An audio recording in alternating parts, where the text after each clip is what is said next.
Hi, I'm Tom Hoskins, editor of Mining Journal, and I'm here with Peter George, who's managing director of Alicanto Minerals, which is an ASX listed explorer with a portfolio of projects in Sweden. Now, Alicanto hasn't always been focused on Sweden. It used to own a gold project in Guyana, but sold that mid 2021. So, Peter, let's kick off with that transition. Sweden's not necessarily a well-known jurisdiction to a lot of investors. What was the driver behind that switch in focus? Yeah, thanks, Tom. Yeah, look, well, I started with the company with Alicanto back in 2018, and I think that we'd had the projects in Guyana for quite some time leading up to that. We'd had some success. We had the joint venture with Barrick, which ran its course, but then I think the board made the decision at that time that it was time to move on to refresh what the company was doing and where it was heading. So I came in as CEO at that time, together with an old friend of mine, Eric Lundström, who was a chief geo, who incidentally both he and I started as graduates for Boliden Limited up in northern Sweden in 1995 on the same day.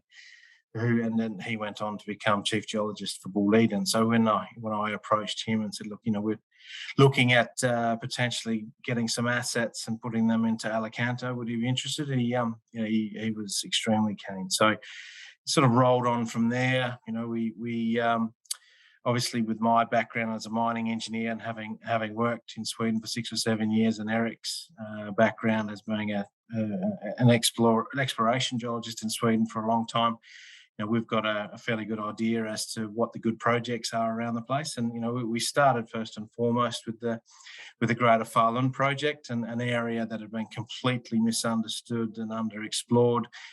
We spent a good 12, 18 months there. Had some good success hitting high-grade copper and gold and a bit of zinc as well. Not in the widths that we wanted to, but it was always our view that Falun was a greenfield-style exploration play along strike from the famous Falun mine, which was a 28 million tonne mine at I think 4 grams per tonne gold, 4% copper, and 5% zinc, and some 30 odd grams of silver as well. But then we had the opportunity in early last year or late in 2020, where we saw the Sala project was potentially available there as well. So we went and picked that project up, and we made an announcement that in the beginning of last year, so around about 12 months ago from now. And it's been a fantastic journey over the last 12 months to the point where we've finally, in the last week or two, we've received our first payment of $750,000 for the projects in Guyana. So that's almost all off our books now, and allowing us to focus completely on what we're doing in Sweden, and really starting to kick some goals. Good stuff. I mean, Sweden, the reputation, I suppose, for our Mining Journal readers, they'll have heard of it because it's been tricky to get projects off the ground. Beowulf has been struggling for sort of more than a decade trying to get its iron ore project going. How have you found things so far? Yeah, look, I spent a lot of time working in both Australia and Sweden, and these are tier one mining jurisdictions, right? So there is a lot of green and red tape that you need to work your way through, and I think just understanding the rules and the regulations, you can make your way through the process relatively pain-free. Sweden, a little bit different in that it's obviously being a part of Scandinavia, being a part of Europe. The Europeans have not been paying the same level of attention to the mining industry as what we have in Australia. So, and consequently, it has been hard work over there. But I think there's been a real quantum shift, even in the last 6 months in Sweden, especially in that particular path where there's been a bit of a change in government in that the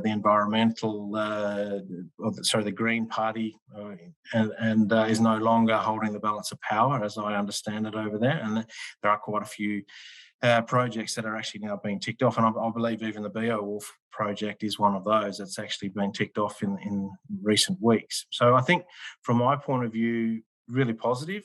Look, and it is, like I said, it is a tier 1 jurisdiction. So, we just have to accept that, we're dealing with a very well-educated, very knowledgeable society in Sweden, just like what we are in Australia. And they expect their mining companies to be held to the utmost standards.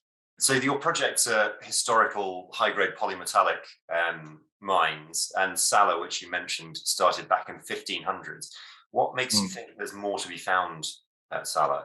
Yeah, well, Sala, that's a fascinating mine. I actually went down there, over 25 years ago with my father. Had a look, and it's like you said, it was started back in the 1500s, but the majority of it was mined with fire and water. So you'd set a fire next to the wall, let it heat up, and then splash a bit of water on it, wait for it to explode, and you'd mine 5 centimetres per day out of it, which is why it probably took them 500 years to mine. But they mined 5 million tonnes out of it, pulled over 200 million ounces of silver out of it at an average grade of 1,244 grams per tonne.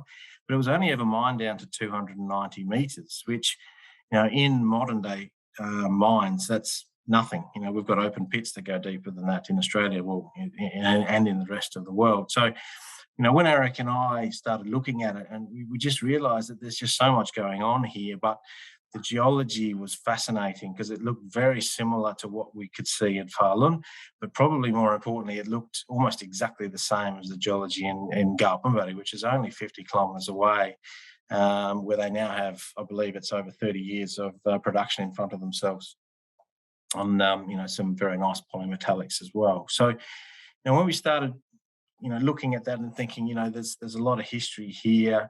Let's have a bit of a deeper look. I think the advantage that Eric and I have is that, we've obviously got that deep knowledge of the industry in Sweden. We also got very good contacts within other companies and within the government circle. So we've been very fortunate to be able to pull about 15,000 metres worth of historical drilling, which had never been released to the public.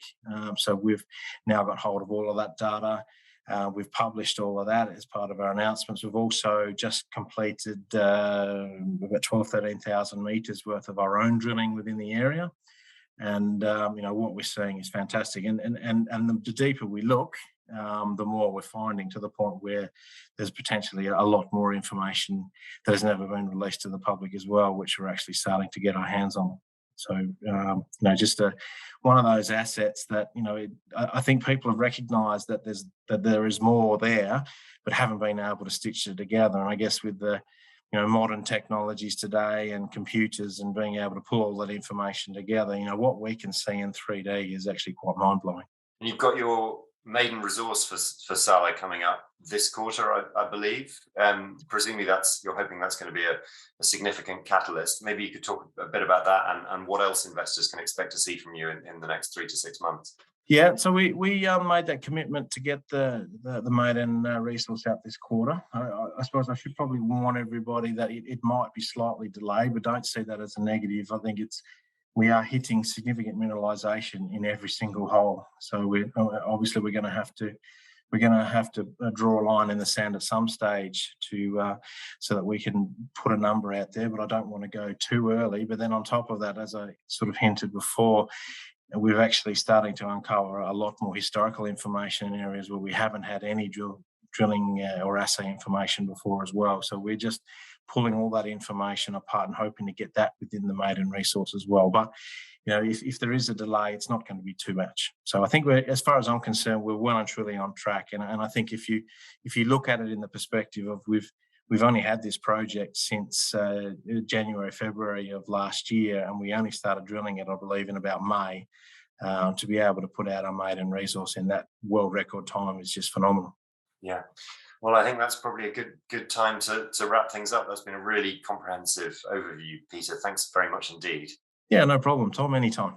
Good stuff. Well, all that remains for me is to thank Peter again for joining us, and we'll see you all again next time. Goodbye.